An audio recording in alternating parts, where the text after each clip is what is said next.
Hello, fellow storytellers. Um, Chastity Marcus, happy to be here with you. Uh, Sorry we're not at Harriet and Oak together, but I guess this will do for the time being, huh?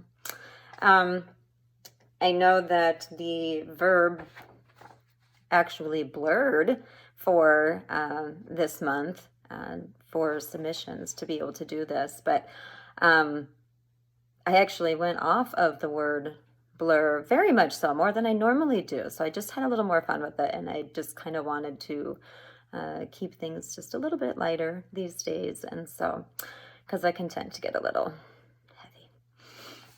Anyway, I hope you enjoy. Blur, my relationship with my eyes. My second grade teacher, Mrs. Wallman, told my mom at the end of the school year she thought I needed glasses. I wasn't thrilled, but I sure didn't mind seeing things for the first time. And I felt more grown up with them on.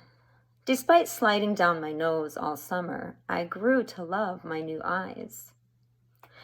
Then came the first day of third grade, when Michael, of all people, because he wasn't usually rude, he was one of the good guys, but he turned and saw me sitting in my desk, a spectacle with new spectacles I was shy to wear already, and he pointed right at me and yelled, "Chastity has glasses! Chastity has glasses!" And everyone turned and stared and laughed, and I removed them from my face and didn't put them back on until fifth grade, when I simply could not see the chalkboard. So I would sit in the very back of the room as often as Miss Krause let me. Maybe she caught on, and that's why she always let me. Anyway, I would slyly remove my glasses from the case and slip them on while everyone's nose was down, jotting down notes from the board, of which I would memorize like a banshee, then rip my glasses off my face before anyone busted me, and write down what I remembered. Sometimes I put them right back in the case, but mostly hid them in the dome of my left hand helping out, not without risk of finger smudges. By sixth grade, I had to give up the charade I couldn't fucking see.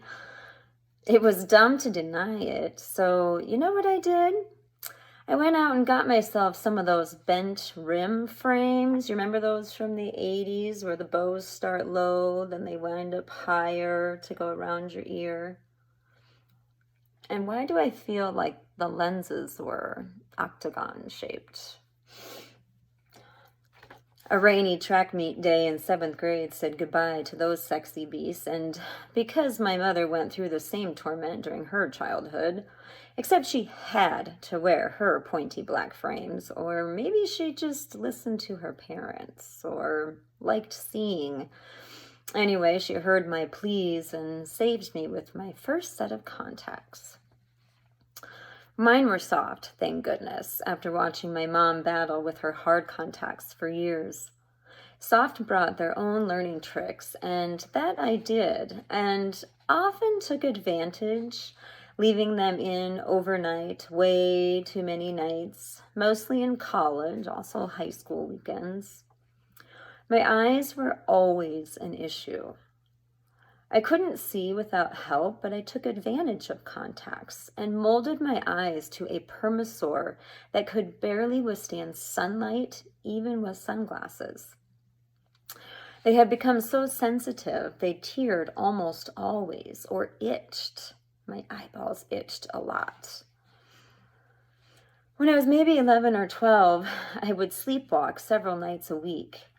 I woke up in different places than where I dozed off, confused not only of my nightly adventure, but I hid my glasses under things in my sleep, under the couch, under my bed, under my dirty underwear. It didn't matter. They were just always under something.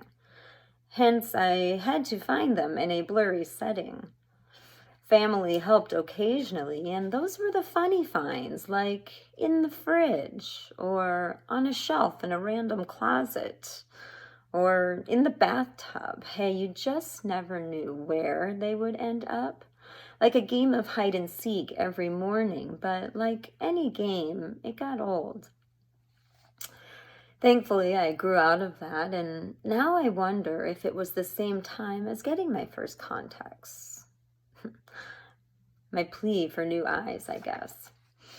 Contacts didn't bother me in high school, except on the dusty softball fields or at windy track meets or when days lasted longer than my eyeballs could breathe. Drunken college nights added to the damage, where passing out preceded any eye responsibility. I blurred my vision like that more times than I care to share, but I will tell you this funny story. Girlfriends and I were in Jamaica for spring break, and we decided to test the waters. The tea waters. The mushroom tea waters. The mushroom tea. One humid evening, we walked under an adobe archway connecting colorful walls, no doors, into a back room where Jamaicans stirred concoctions by the cauldron. I told the man stirring that we were all open to having some fun, but nothing too crazy. And I trusted him. And he delivered the perfect dose that sent our heads afloat. Burying my chicken under my rice as sensations revved up, with sudden silliness floating in, followed by infectious laughter, maxed out our dining affair. With sand under our feet, we needed to be set free on the 7 miles of Negril Beach. Lips sticking to our gums indicated water, so we followed one lowly light up the beach where a tiny pizza shack sold semi-cold bottles. We guzzled and giggled and giggled and giggled when suddenly my contact popped out of my eye and into the sand. Nobody move. My girlfriends froze in full commitment mode while I crouched down like a stealth ninja, and within less than 2 minutes, I bet, I found my goddamn contact in a bajillion sand particles, with that one light barely skimming the surface of the countertop to help my situation. I picked it up, poured some water in the lid of my water bottle, swished it around in there, popped it back in my eye, ignored the sting while tears flushed the ultrafine dust, then continued on to one hell of a blurry night. In my second year of grad school, I learned about LASIK eye surgery. My mom found an eye clinic in Sioux Falls that offered monthly seminars to clear the questions and pique the intrigue. I was an hour away in Brookings, so decided to attend one, realizing each time you did so, your name went into a drawing to win one free eye. I know, sounds weird. You win a free eye.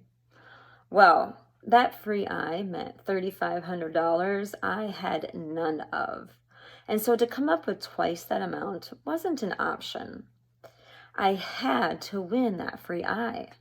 I told myself I would go to as many seminars as necessary until they drew my name. I was going to win a free eye, damn it. It was my third lecture on LASIK. I debated going, but I braved a blizzard, then sat myself towards the back, anticipating each educational cell until the moment. My doubts had dwindled to nothing. Sign me up. Slice my eyes so I can see. I am in. I remember feeling absolutely calm during the presentation. I remember feeling confident when the name drawing began. I remember thinking, I knew that was going to happen when my name was drawn. I hated my eyes by that point. I was over them. I was sick of them. I was frustrated with them. I knew I could have fostered our relationship better, and that gave me guilt, but there was no turning back. only moving forward. And so I prayed the procedure would help me love my eyes again. And it did. Surgery went well, but I can't lie. When the doctor sliced my cornea and flipped it like a pancake to prepare for the laser blast, and everything suddenly blurred to a point where you can't help but ask yourself, in that moment with your cornea filleted like a fish, what the hell am I doing? Sleep was definitely necessary after the procedure, and pain relief sure helped. But dare I admit I went to a smoky bar that night? I could see, holy shit, I could see. It was truly one of the most exhilarating yet normal feelings I can remember. Like, this is what it's supposed to be like. Thank you sort of feeling. No way I wasn't celebrating in Sioux Falls with old college pals. Ain't no eye surgery stopping me. My thirsty eyes blinked with regret the next day when I returned from my post-op. But nothing lubricating drops couldn't nourish, like every 20 minutes. Apparently, blue eyes get the most dry. Oops. My new eyes have served me well for 20 years. Just in the past year, I've noticed small things seem to spread, like words on a page or a receipt or instruction sheet, or the shifting from short to far distance or vice versa forces me to readjust.